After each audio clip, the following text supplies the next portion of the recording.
이스라엘 백성들이 애굽에서 종살이하면서 너무 힘든 고된 노동 때문에 하나님께 탄식하며 부르짖었습니다.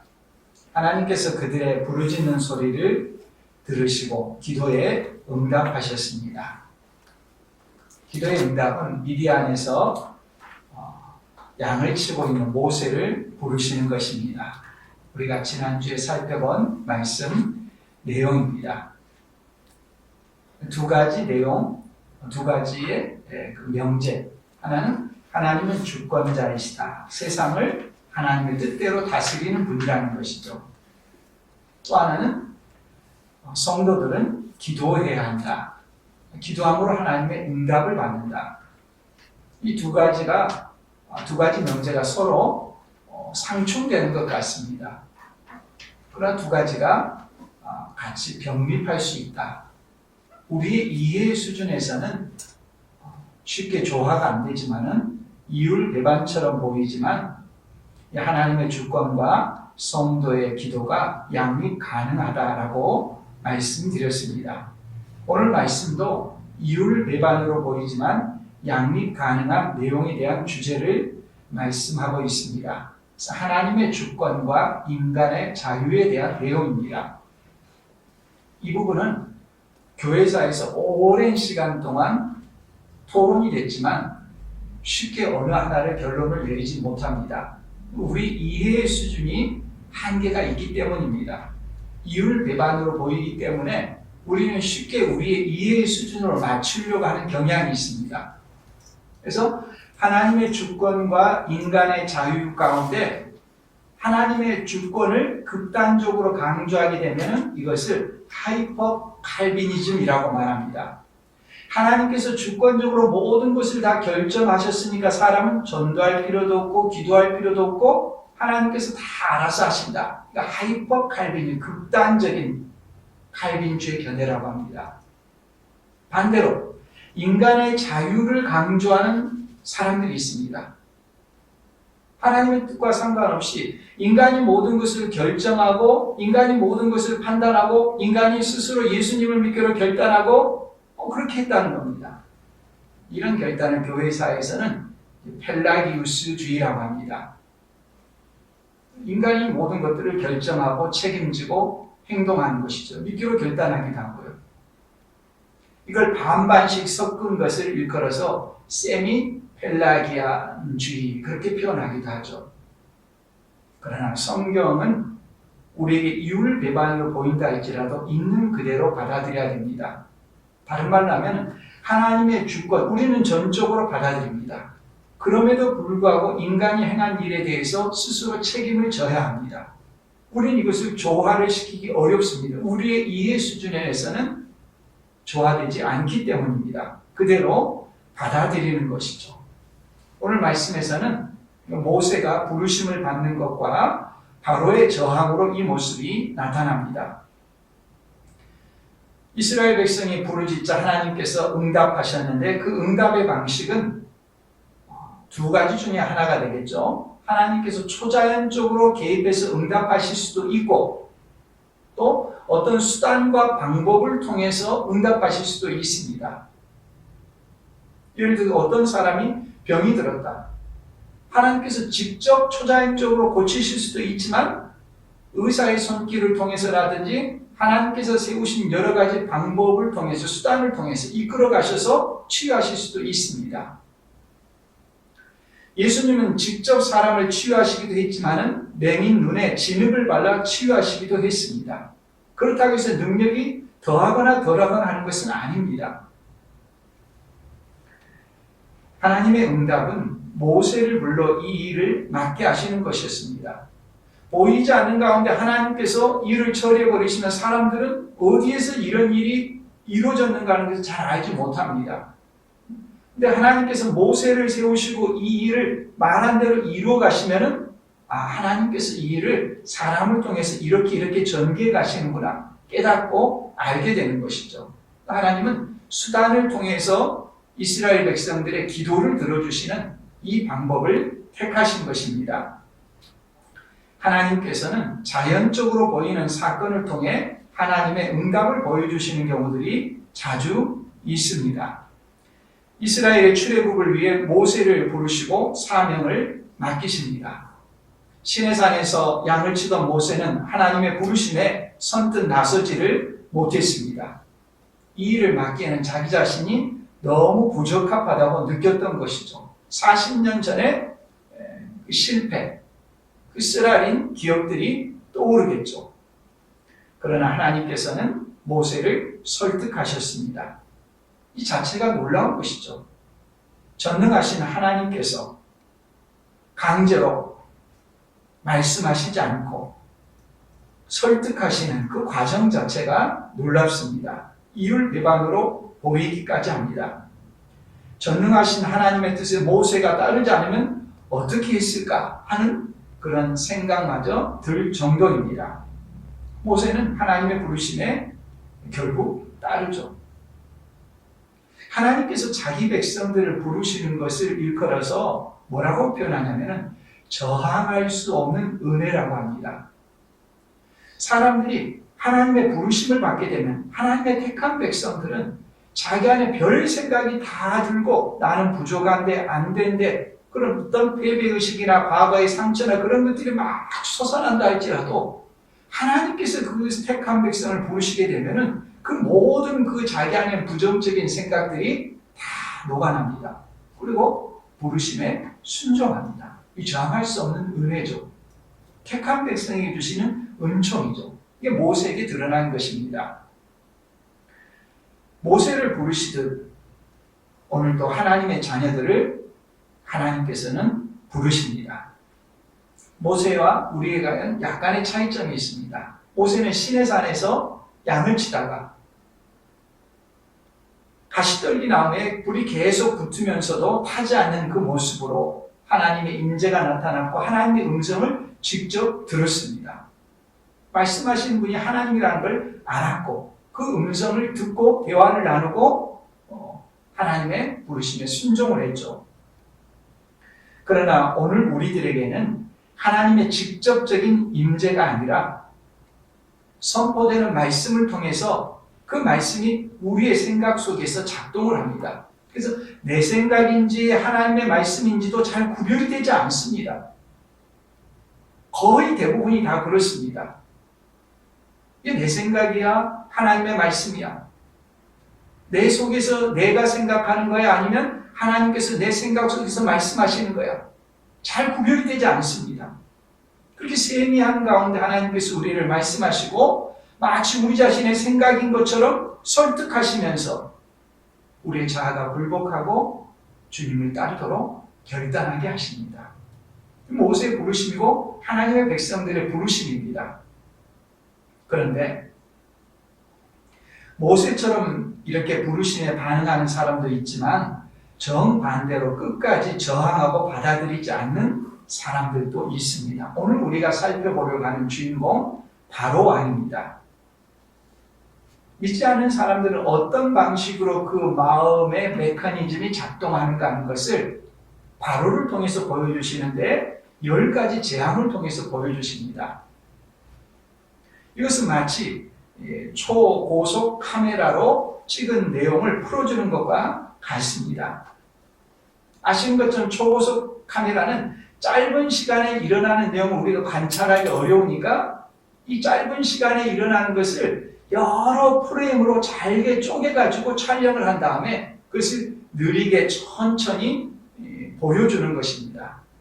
자, 인터넷 사전 하나를 찾아봤더니 미국 한 공과대학에서 만든 것은 이 초고속 카메라는 1초당 1조 프레임이라고 합니다.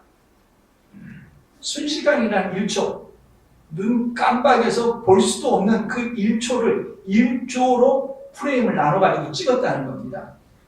그 1초를 프레임을 천천히 전개를 하면은 상영 시간이 500년이라고 합니다. 이처럼 초고속 카메라는 순식간에 일어나는 일을 길게 늘어서 우리가 관찰 가능하게 만드는 편리한 기계죠. 초고속 카메라가 없던 시절에 바로의 마음이 어떤 식으로 작동하는가 하는 것을 이렇게 하나님께서는 10가지 재앙을 통해서 그 심리, 과정을 우리가 알 수 있도록 전개시켜 주는 것이라고 말할 수 있을 것입니다. 순식간에 하나님께서 바로왕을 제압해 버리면은 사람들은 그 모든 일들의 과정을 잘 알지 못합니다. 그래서 길게 늘어뜨리면서 사람들이 이런 방식으로 하나님의 말씀을 거역하고 마음은 어떤 심리적인 과정을 거친다는 것을 우리에게 생생하게 보여주는 것과 같습니다. 이 말은 오늘 우리식으로 표현하자면 복음을 전했을 때 어떤 사람들은 믿음으로 받아들이는데 왜 어떤 사람들은 전혀 받아들이지 않으려고 할까? 받아들이지 않는 것이 그 사람 속에서 어떤 식으로 작용을 할까 하는 것을 보여주는 것이라고 할 수 있습니다. 하나님께서는 모세에게 이스라엘 백성의 출애굽 사명을 주시면서 바로가 어떤 식으로 반응할 것인지를 미리 알려주셨습니다.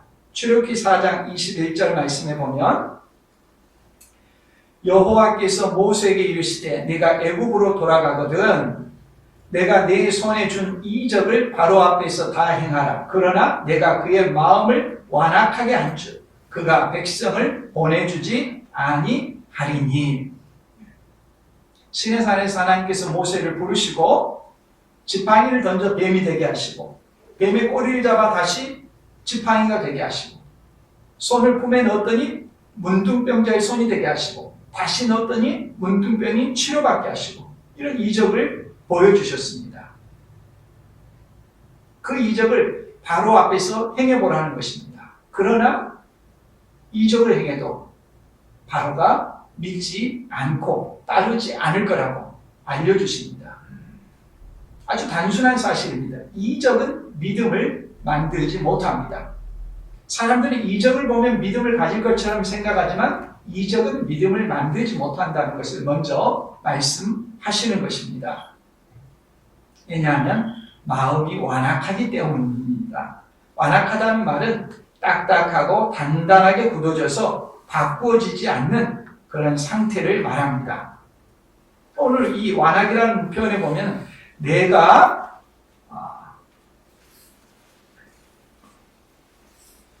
그의 마음을 완악하게 한즉 하나님께서 바로의 마음을 완악하게 했기 때문에 바로가 그런 식으로 저항한다는 의미가 되겠죠. 이 말씀을 읽자 우리는 금방 이런 생각을 할 것입니다. 그렇다면 하나님께서 마음을 완악하게 하신 것이니까 하나님께 책임이 있는 것 아니냐? 그렇지 않습니다. 하나님께서 바로의 마음을 완악하게 했다는 것도 참이지만 바로 스스로가 하나님의 말씀을 듣고 자기 자신의 마음을 완악하게 했습니다. 계속 우리가 이 균형을 잃지 않아야 됩니다. 우리의 차원에서는 이것을 조화시키기 어려워서 어느 하나를 가지고 다른 하나를 배제하려고 하는데 성경은 그렇게 말하지 않습니다. 하나님의 주권도 100% 참이고 사람이 거부하고 받아들이지 않는 것도 100% 참입니다. 이율 배반으로 보이지만 양립 가능하다고 했습니다. 그러므로 바로는 자기가 책임이 없다라고 할 수 없습니다. 하나님의 말씀을 받아들이지 않은 책임은 전적으로 자신에게 있습니다. 이것이 중요한 것이죠. 모세가 애굽으로 가서 바로를 처음 대면하고 하나님의 말씀을 그대로 전했습니다. 출애굽기 5장 1절 말씀입니다. 그 후에 모세와 아론이 바로에게 가서 이르되 이스라엘의 하나님 여호와께서 이렇게 말씀하시기를 내 백성을 보내라. 그러면 그들이 광야에서 내 앞에 절기를 지킬 것이니라 하셨나이다. 왜 이스라엘 백성을 보내야 됩니까? 하나님께서는 내 백성이라고 합니다. 네가 지금 종살이 시키고 있는데 네 종이 아니다. 내 백성이다. 보내서 하나님을 섬기게 해라. 이에 대해서 바로가 답합니다. 5장 2절에 바로가 이르되 여호와가 누구이기에 내가 그의 목소리를 듣고 이스라엘을 보내겠느냐? 나는 여호와를 알지 못하니 이스라엘을 보내지 아니하리라. 첫 대면에서 바로의 이 대답 때문에 바로는 10가지 재앙을 이제 앞으로 겪게 됩니다. 나 하나님 모른다. 하나님이 누군데 나한테 감히 이래라 저래라 하느냐. 내 앞에서는 동물도 함부로 행동하지 못하는데 감히 나한테 누가 그런 말을 하느냐.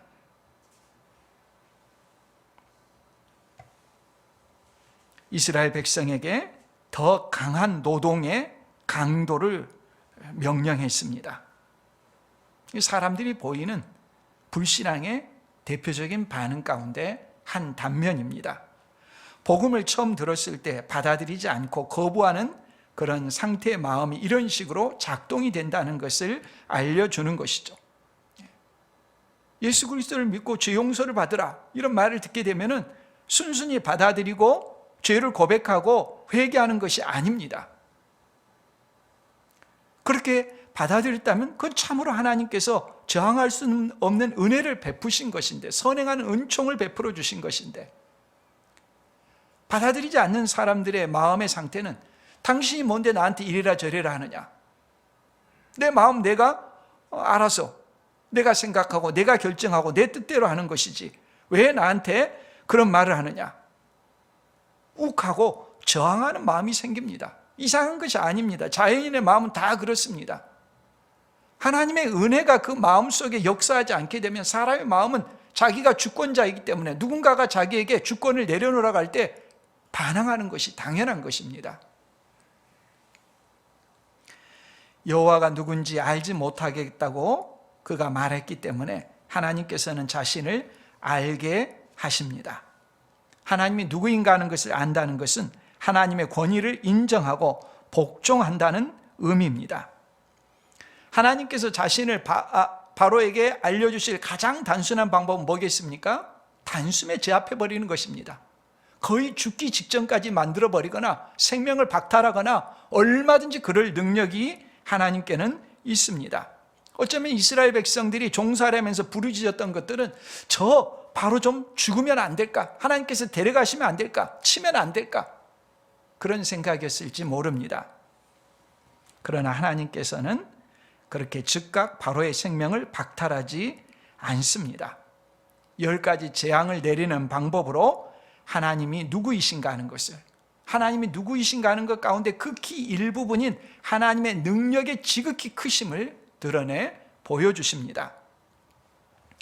우리가 하나님의 말씀을 경외함으로 받아들이고 순종함으로 알 수도 있지만, 받아들이지 않고 거부해서 심판을 통해서 하나님이 누구이신가 하는 것을 알아가는 길도 있습니다. 바로는 후자의 경우죠. 인생의 곤고함과 아픔은 바로 여기에 있습니다. 완악한 의지에 있습니다. 고집스러운 저항에 있습니다. 고통과 아픔을 겪으면서도 고개를 숙이지 않는 것입니다. 오죽이나 답답하면 하나님께서 오늘 말씀에 나온 것처럼, 말씀의 제목처럼 어느 때까지 겸비하지 아니하겠느냐, 너의 그 고집 때문에 이집트의 많은 생명들이 고통을 당하고 있다. 짐승도 죽어가고 사람도 고통당하고 있다. 언제까지 그렇게 저항하겠느냐. 심판을 하시면서도 자비의 외침을 하시는 것이죠. 우리는 바로에 대한 말씀을 대하면서 남의 일로 그것이 당연한 것처럼 여길 것이 아닙니다. 다른 사람들이 어려움을 겪거나 자신은 그와 같은 어려움을 겪지 않을 때 사람들이 흔히 하는 잘못된 생각이 있습니다. 다른 사람의 어려움은 그럴 만한 이유가 있지만 자신은 그럴 만한 이유가 없다고 생각하는 것입니다. 사람들은 자기가 누리고 있는 것을 당연한 것으로 여기는 경향이 있습니다. 자신이 가지고 있는 재능도, 자신의 건강도, 자신이 성취해서 누리고 있는 것들, 그 모든 것이 자기 노력의 결과고 산물로 나는 마땅히 누릴 자격이 있다라고 생각합니다. 바로가 그렇습니다. 바로는 자기가 왕이 된 것을 당연한 것으로 여기고 있습니다. 엄청난 착각입니다. 하나님께서 그 자리에 두신 것입니다. 애굽의 10번의 재앙이 내린 까닭은 바로 그 사실을 알라는 것입니다. 6번째 재앙이 있고 나서 하나님께서 말씀해 주십니다. 출애굽기 9장 15, 16절 말씀입니다. 내가 손을 펴서 돌림병으로 너와 내 백성을 쳤더라면 네가 세상에서 끊어졌을 것이나 내가 너를 세웠음은, 세웠다는 말은 돌림병으로 죽이지 않았다는 말입니다. 내가 너를 죽이지 않았음은 나의 능력을 내게 보이고 내 이름이 온 천하에 전파되게 하려 하였음이니라. 하나님께서 그를 쳤으면 금방 그는 죽었습니다. 그러나 그렇게 하지 않았습니다. 왜?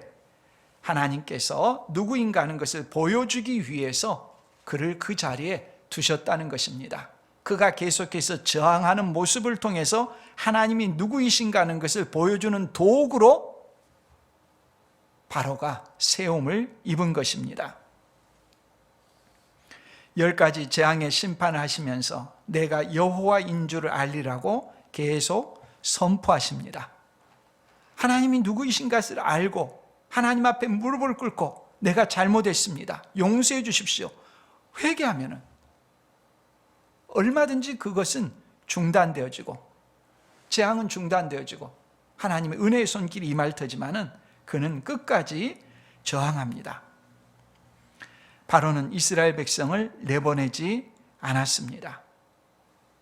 이유는 한편으로는 하나님께서 바로의 마음을 완악하게 하셨기 때문이고, 또 한편으로는 바로 스스로 자신의 마음을 완악하게 했기 때문입니다.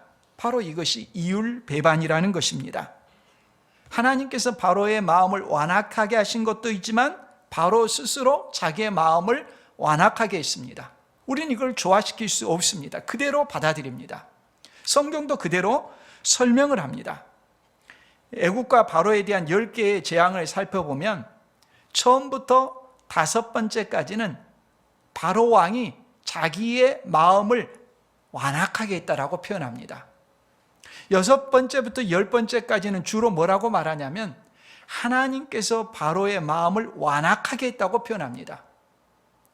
4장부터 14장까지 제가 여러 번 반복해서 읽어보니까 완악 또는 완강이라고 하는 표현이 20번이 나옵니다. 그 중에 10번은 바로가 자기의 마음을 완악하게 했다고 표현합니다. 나머지 10번은 하나님께서 바로의 마음을 완악하게 했다고 합니다. 두 가지가 함께 있는 것입니다. 첫 번째 재앙부터 살펴보겠습니다. 바로가 아침에 나일강으로 나올 것이라고 알려주셨습니다. 이스라엘 백성을 내보내 하나님을 섬기도록 하라고 하나님께서 모세에게 말씀하셨습니다. 그대로 전했죠. 이스라엘 백성은 하나님의 백성이고 가나안 땅을 주시겠다고 아브라함과 이삭과 야곱에게 약속한 내용을 지키시려는 것이죠. 이 하나님이 정하신 뜻입니다. 그러나 바로의 입장에서 이스라엘 백성들은 애굽 경제의 중요한 노동 자원입니다. 이스라엘 백성들을 내보내면 애굽의 바로 입장에서는 경제적인 손실이 너무도 큰 것입니다. 무엇보다 전제 군주에게 이래라 저래라 하는 말이 거슬렸습니다. 바로는 단칼에 거부했죠. 그래서 모세가 아론에게 지팡이를 들어 나일강을 치도록 했습니다. 나일강이 피로 변했습니다. 고기가 죽고 악취가 났습니다. 첫 번째 재앙이었죠. 그것을 보고 애굽의 요술사들도 따라했다고 합니다. 7장 22절 말씀에 애굽 요술사들도 자기들의 요술로 그와 같이 행함으로 바로의 마음이 완악하여 그들의 말을 듣지 아니하니 여호와의 말씀과 같더라. 첫 번째 2절을 보니까 그 별것 아닌 것으로 자기 요술사들도 충분히 흉내낼 수 있어요. 바로의 마음이 완악하고 버틸만 하다는 것이죠. 두 번째 재앙이 내립니다. 일주일 후 모세는 다시 바로에게 가서 이스라엘 백성들이 하나님을 섬기도록 내보내라고 했습니다. 거절하면 개구리가 땅에 가득할 것이라고 했습니다. 이번에도 애굽의 요술사들이 따라했습니다. 어떻게 따라했는지 모르겠지만 개구리들이 가득했습니다. 문제는 무엇인가 하면 애굽의 요술사들은 개구리가 나오기는 했지만 물리치지는 못하는 것입니다. 밥 먹을 때도 밥상에 개구리가, 사방에 잠을 잘 때도 개구리가. 너무 귀찮으니까 바로가 모세 아론을 불러서 개구리를 떠나게 하면 이스라엘 백성을 보내겠다라고 말했습니다. 언제 할까요? 바로가 내일이라고 날짜를 정해주니까 그대로 다음날 개구리가 없어지게 했습니다. 개구리가 없어지자마자 바로는 언제 그랬냐는 뜻이 8장 15절 말씀에 보면, 그러나 바로가 숨을 쉴 수 있게 됨을 보았을 때 그의 마음을 완강하게 하여, 자기가 자기 마음을 완강하게 하여 그들의 말을 듣지 아니하였으니 여호와께서 말씀하신 것과 같더라. 물이 그냥 피가 된 것. 그 다음 이제 개구리. 불편해도 아직은 견딜만 한 것입니다. 세 번째 재앙입니다. 하나님께서 모세에게 주신 말씀대로 아론의 지팡이로 땅에 티끌을 치자 이가 사람과 가축에게 올랐습니다. 점차 이제 사람의 몸에도 영향을 주기 시작하는 것이죠. 이제 요술사들은 더 이상 이런 흉내를 낼 수가 없었습니다. 요술사들이 바로에게 8장 19절 말씀에 요술사가 바로에게 말하되 이는 하나님의 권능이니이다 하였으나 바로의 마음이 완악하게 되어 그들의 말을 듣지 아니하였으니 여호와의 말씀과 같더라. 요술사들은 이런 일을 늘 하던 사람들이니까 이게 흉내낼 수 있는 것인지 없는 것인지 자기들이 알죠. 이건 우리가 흉내낼 수 있는 영역이 아닙니다. 이건 하나님이 하신 일입니다. 바로에게 사실대로 말했습니다. 이건 돌이킬 수 있는 기회입니다. 더 상황이 악화되기 전에 더 큰 피해가 발생하지 않도록 브레이크를 밟아야 하는 지점입니다. 마음의 브레이크를 밟아야 합니다. 그런데 바로는 멈추지 못합니다. 화난 사람이 평소에는 절제할 수 있는데 화가 나게 되면 화난 그 상태가, 분노가 그 사람을 이끌어갑니다. 평소에는 하지 않을 행동을 극단적으로 행하게 됩니다. 마음이 이미 자기가 다스릴 수 있는 수준을 이제 넘어서기 시작하는 것입니다. 분노가 이끌어가는 것과 같습니다. 네 번째 재앙입니다. 하나님을 섬기도록 이스라엘 백성을 보내지 않으면 파리를 보낼 텐데, 이 파리가 이스라엘 백성이 사는 고센 땅에는 전혀 없고 애굽 땅에만 있을 것이라고 말합니다. 그리고 그대로 되는 것입니다. 파리 재앙이 우연히 발생한 것이 아니라 하나님께서 하시는 일이라는 것을 알게 하신 것입니다. 그러자 바로가 타협안을 제시하죠. 타협안은 제사를 드리되 이 땅에서 드리라는 것입니다. 모세가 안 된다고, 적어도 사흘길 이상은 가야 된다고. 그래서 바로가 너무 멀리는 가지 말라, 이렇게 타협안을 제시합니다. 그러고 나서 모세가 하나님께 간구해서 파리가 다음날 싹 없어졌습니다. 8장 32절 말씀, 그러나 바로가 이때에도 그의 마음을 완강하게 하여 그 백성을 보내지 아니하였더라. 바로가 타협안을 제시했다는 것은 이 일이 하나님께서 하시는 일이라는 것을 어느 정도 인정했다는 것입니다. 그러나 그는 완전히 항복하지 않았습니다. 어려움이 지나기만 하면 이전으로 돌아가겠다는 생각을 이미 가지고 있었습니다. 파리가 없어지자마자 돌변했습니다. 참된 회개가 아닌 것이 어떤 모습인가 하는 것을 보여줍니다. 위기 때는 하나님 찾습니다. 위기가 지나자마자 이전 모습으로 돌아가는 것입니다. 다섯 번째 재앙입니다. 이스라엘 백성들이 하나님을 섬기도록 내보내지 않으면 애굽의 가축들, 말이나 나귀나 낙타나 소나 양에게 심한 돌림병이 있을 것이라고 말합니다. 이제 재산상의 손실이 있게 되는 것입니다. 기한도 정합니다. 내일 발생할 것이라고 말합니다. 그대로 일어났습니다. 바로가 사람을 보냈습니다. 9장 7절 말씀, 바로가 사람을 보내어 본즉 이스라엘의 가축은 하나도 죽지 아니하였더라. 그러나 바로의 마음이 완강하여 백성을 보내지 아니하니라. 멀리서부터 점차 사람 가까이에게 조여오기 시작하죠. 약한 강도에서부터 더 강하게 조여오기 시작하고 있죠.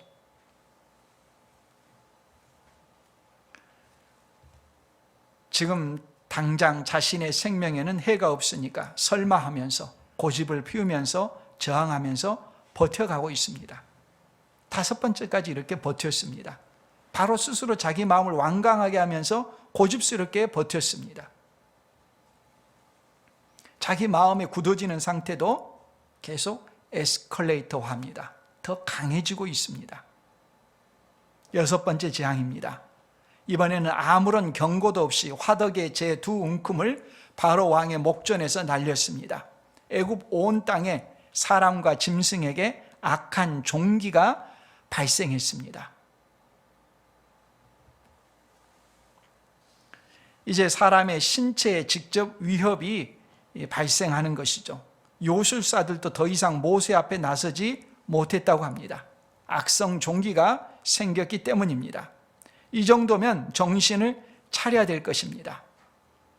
그러나 9장 12절 말씀에 보면 그러나 여호와께서 바로의 마음을 완악하게 하셨으므로, 6번째부터서는 하나님께서 바로의 마음을 완악하게 하셨다고 합니다.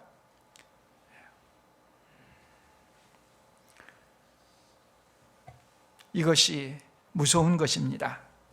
자신의 마음이 계속 저항하고 거부하니까 위기에 직면했을 때 내가 돌이켜야지라고 하는데 하나님께서 눌러버리시면 이제는 돌이킬 수 있는 힘을 잃어버리는 것입니다. 처음에 자기가 돌이킬 수 있을 것 같을 때 돌이켜야 되는데 돌이키지 않으니까 나중에는 훨씬 더 힘들어져요. 하나님이 눌러버리시면. 기회를 줬을 때 돌이켜야 되는데 돌이키지 않으니까 이제 하나님께서 그 마음을 누르십니다. 7번째입니다. 우박의 심판입니다. 바로는 자신이 범죄했음을 인정했습니다. 우박이 내려가지고 애굽 땅이 초토화가 되어버렸거든요. 그래서 이스라엘 백성을 내보내겠다고 약속을 했습니다. 우박이 그치자마자 9장 34, 35절 이거 말씀을 잘 봐야 됩니다. 바로가 비와 우박과 우레소리가 그친 것을 보고 다시 범죄하여 그 다음 뭐라고 합니까? 마음을 완악하게 하니 그와 그의 신하가 꼭 같더라. 그 다음 바로의 마음이 완악하여 이스라엘 자손을 내보내지 아니하였으니,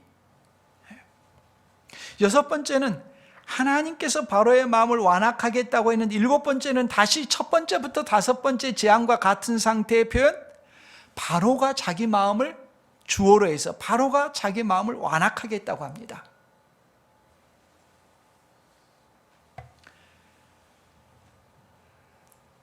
여전히 바로는 자신의 마음을 완악하게 하는 의지를 행사할 수 있다는 표현이죠. 자기가 자기 마음을 어떻게 하지 못해서 이제 다 그냥 하나님께서 하신 대로 내버려 둔 것이 아닙니다. 그러니까 로봇이 아닙니다. 그러나 알아야 되는 것이 있습니다. 이것은 바로에게 최후 마지막의 기회와 같습니다. 하나님께서 6번째 바로의 마음을 완악하게 하셔서 눌렀지만은 7번째 숨통을 터주면서 그가 한 번 더 돌이킬 수 있는 기회를 주신 것과 같습니다. 이후로는 이 말이 나오지 않습니다. 6번째 그 마음의 상태를 경험하면서 내 마음을 내 마음대로 할 수가 없는 경우가 있네? 깨달았습니다. 그 7번째 자기가 숨통을 터서 자기가 어떻게 할 수 있는 이 기회가 주어졌을 때 이때 돌이켜야 됩니다. 정말 그에게 주는 최후의 기회와 같은 것이기 때문입니다.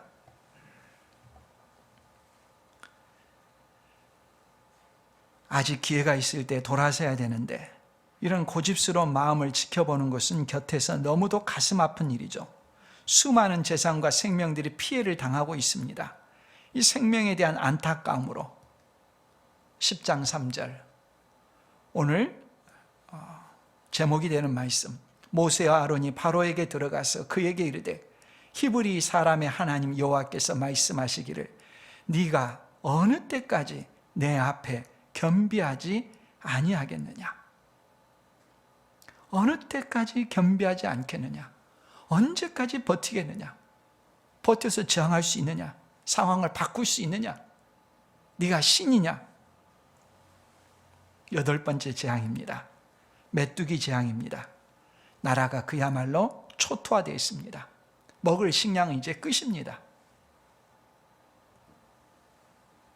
갈수록 강력한 심판의 모습 앞에 바로가 변화된 모습을 보입니다.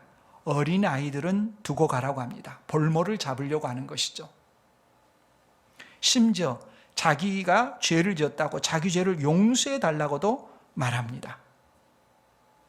메뚜기가 사라지자마자 10장 20절 말씀, 그러나 여호와께서 바로의 마음을 완악하게 하셨으므로 이스라엘 자손을 보내지 아니하였더라. 하나님께서 바로의 마음을 완악하게 하셨다고 합니다. 가끔 이런 표현을 쓰죠. 내 손이 아니야. 왜요? 평소 자기가 말한 대로 손을 가지고서 사용했었는데 손이 아프게 되면은 그 손을 자기가 원하는 대로 쓸 수가 없거든요. 내 손이 아니야. 발도 그렇지 않습니까? 다치고 나면은 평소에는 내 발을 가지고 마음대로 그냥 원하는 대로 갔는데 발을 다쳐서 그 발을 가지고 마음대로 움직이지 못하면 내 발이 아니야. 그렇지 않습니까? 내 마음이 아니할 때가 있습니다. 내 마음을 가지고서 내가 원하는 것을 생각하고 말하고 행동하고 했는데 내 마음이 내 마음대로 움직여지지 않을 때가 있습니다. 이것이 비극입니다. 하루아침에 찾아오는 것이 아니라 바로에게서 보는 것처럼 점차 경화되고 강화되는 것입니다. 별것 아닌 것으로서 여기고 그냥 내 힘으로 제어할 수 있는 것처럼 생각했는데 그게 더 견고해지는 거예요. 나중엔 돌이킬 수가 없게 되는 것입니다. 지금 바로의 상태가 그와 같습니다. 8번째 이르게 되니까 내가 돌이키려고 하더라도 하나님께서 바로의 마음을 완악하게 하셨다고 합니다. 눌러버리는 것입니다. 하나님이 누르시면 누가 일어설 수가 있습니까? 9번째 재앙은 흑암입니다. 애굽 땅에만 사흘 동안 흑암이 임했습니다. 아무런 직접적인 피해를 주지 않더라도 이건 심리적인 공포가 어마어마했을 것입니다. 폭풍 전에 폭풍 전야와 같은 그런 분위기지 않습니까? 무서운 공포가 그들 가운데 휩싸였겠죠. 어떤 일이 일어날까? 바로가 모세를 불렀습니다. 10장 24절 말씀, 바로가 모세를 불러서 이르되 너희는 가서 여호와를 섬기되 너희의 양과 소는 머물러 두고 너희 어린 것들은 너희와 함께 갈지니라. 저는 어린 아이들을 볼모로 잡으려고 했는데 어린 아이도 가도 좋다는 것입니다. 마지막 하나, 이것만은 내가 양보하지 못하겠다. 양과 소는 두라. 바로의 본심이 드러났습니다. 왜 바로가 항복하지 않았습니까? 물질에 대한 탐욕 때문입니다. 가장 깊은 내면의 생각이 드러나고 있습니다. 왜 예수 그리스도를 주로 영접하지 않느냐? 하나님께서 내 인생과 내 삶을 주관하고 내가 가진 것들에 대해서 하나님께서 주관할까 봐 두려운 것입니다. 내가 삶을 통제하고 싶어하는 그 마음을 내려놓지를 못하는 것입니다. 예수 그리스도를 내 인생의 주님으로 고백하지 못하는 가장 궁극적인 이유가 뭐냐? 내 소유에 대해서 내 마음대로 하자는 그 열망을 하나님 앞에 항복으로 드리지 못하는 것입니다. 결국 10번째 재앙이 내리고 마는 것입니다. 모든 초태생을 하나님께서 심판하십니다. 6월절 사건이죠. 바로 역시 마찬가지입니다. 자기의 왕위를 이을 왕자가 죽습니다. 전제군주 시대에는 왕이 곧 주권입니다. 자기가 가진 모든 그 왕국 자체가 물려지게 될 대상입니다. 왕자가 죽게 되면 그 많은 것들이 무슨 의미가 있습니까? 자기 생명보다 귀한 생명을 잃게 되는 것입니다. 왜 이런 결과에 이르게 됐습니까? 하나님을 탓할 수 있습니까? 자기가 하나님께 저항했기 때문이죠. 바로는 장자와 짐승의 초태생을 다 잃고 나서도 이스라엘 백성들을 다 나가라고 했습니다. 애굽 사람들도 자기들이 가지고 있는 귀금속들을 다 내주면서 보기 싫다 다 가라고. 이스라엘 백성이 다 출애굽하기 시작했습니다. 그런데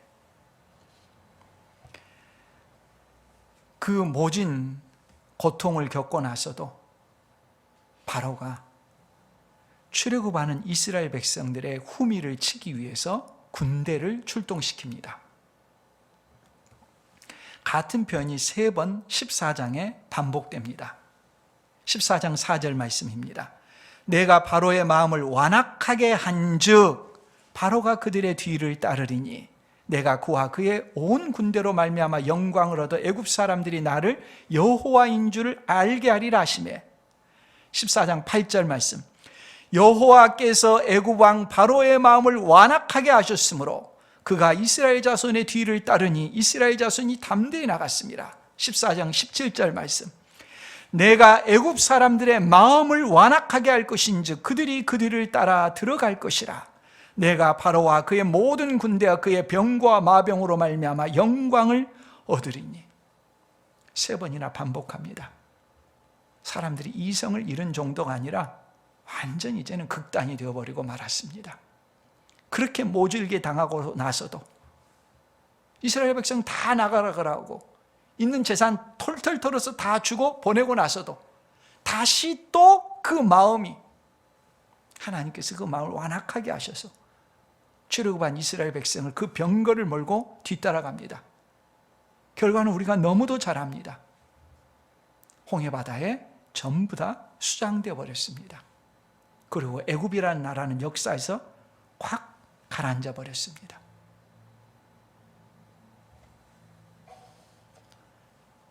하나님은 주권자이십니다. 그럼에도 성경이 분명히 가르치는 것은 사람에게 스스로 결정할 능력이 있다는 것입니다. 바로는 하나님께서 다 정하신 것이라고 핑계할 수 없습니다. 본문은 분명히 바로 왕이 스스로 결정한 것이라고, 계속 자기에게 선택할 수 있는 기회가 있었는데, 자유와 권리가 있었는데, 자기 마음을 부드럽게 할 수 있는 그 기회가 있었는데도 불구하고 저항했다고 말합니다. 그에게는 변화의 여지와 조짐이 있었습니다. 영혼의 꿈틀거림도 있었습니다. 위기에 닥쳐서 모세에게 기도해서 그 문제를 해결해 달라고도 했습니다. 바로의 신하들은 이것이 하나님의 권능이라고 그 주변에 있는 사람들, 바로의 편에 있는 사람들도 하나님의 권능을 인정했습니다.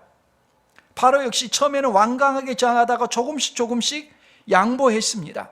이 땅에서 너무 멀리 가지 말라고 하거나, 어린이는 두고 장정만 가라고 하거나, 가축은 두고 사람만 가라고 하거나, 바로는 반쯤 회개하는 상태까지 갔습니다. 내가 범죄했다라고 인정도 했습니다.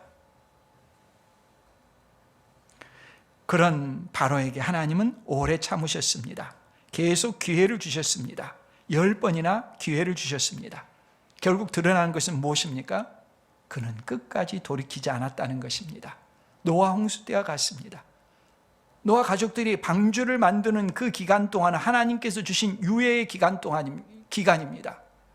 그러나 방주를 만드는 그 긴 시간 동안 단 한 사람도 회개하고 노아에게로 오지 않았습니다.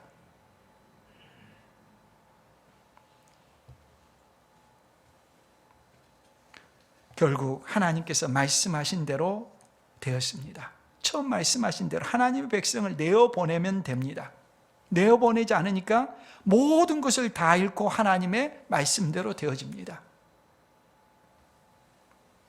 하나님께서 우리에게 윤리적인 명령과 요구를 하는 것은 이렇게 하라, 살인하지 말라, 간음하지 말라, 도둑질하지 말라. 우리에게 윤리적인 요구와 명령을 하는 것은 우리에게 결정권이 있기 때문입니다. 할 수 없는데 하라는 것이 아닙니다. 하나님의 주권과 인간의 도덕적인 자유는 서로 공존하고 있습니다. 이율배반으로 보이지만 이것을 성경은 억지로 조화시키려고 하지 않습니다. 있는 그대로입니다. 하나님께서는 우리에게 여러 번 말씀하셨습니다. 예수 그리스도를 믿으라. 모든 사람은 죄인데 죄값으로 영원한 심판을 받아야 되는데 죄의 문제를 해결할 길이 있다고 말씀하셨습니다. 하나님께서 독생자 예수님을 보내주셔서 우리의 죄값을 대신해서 십자가 달려 죽으셨음을 믿고 예수님을 받아들이라고, 영접하라고 합니다. 예수님을 영접한다는 것은 내 인생의 주권자의 자리에 내 자신이 내려앉는 것입니다. 내 삶의 모든 것을 예수님께 드리는 것입니다. 예수님이 내 안에 오셔서 나를 다스리는 것입니다. 내 인생은 주님이 기뻐하시는 삶을 살아가는 것입니다. 그 결단을 행하고 말씀대로 순종하는 것입니다. 그러나 많은 경우 사람들은 예수님을 영접한 것처럼 보이기만 할 뿐 실제로는 영접하지 않는 사람들이 적지 않습니다. 주권을 양도하지 않는 것입니다. 자기의 시간과 삶과 건강과 모든 것들을 자기 유익을 위해서만 쓰려고 합니다. 이 주권이 양도되지 않은 것입니다. 문제가 닥치고 위기에 직면할 때만 항복한 척하다가 위기가 지나가고 나면 이전의 삶으로 돌아갑니다. 자기의 모든 삶을 자기가 기뻐하는 대로 쓰려고 하는 것입니다. 인생을 인조해야 하는데 쓰려고 하는 것입니다. 예수 그리스도를 주로 영접한 모습이라 하기 어렵습니다. 언제까지나 그런 식의 삶이 지속될 것이라고 단정짓지 않아야 됩니다. 바로왕이 그 중요한 본보기입니다. 결단을 미루지 마십시오. 1년 후에 아이들이 자란 다음에, 아이들이 결혼한 다음에, 은퇴한 다음에 미루지 마십시오. 그때 결단은 지금 결단할 수 있는 힘과 달라집니다. 우리의 마음은 경화되어집니다. 굳어집니다. 강화됩니다. 내 스스로 힘으로 움직일 수 없도록 강력한 힘이 우리의 마음을 누르기 시작하게 되면 내가 돌이키려고 하더라도 돌이킬 수 없는 그날이 다가오는 것입니다. 미루지 말고 지금 예수 그리스도께 내 자신의 인생의 모든 주권을 양도하십시오. 주님이 내게 오셔서 나를 다스려 주시고 주님이 기뻐하시는 삶을 내가 바라게 하시고 주님의 뜻대로 내가 살아가게 해주십시오. 내 인생의 주권을 주님께 드리니 주님 오셔서 나를 다스려 주십시오. 예수 그리스도를 주로 영접하고 주님이 기뻐하신 인생을 살아가는 우리 모두가 될 수 있기를 바랍니다.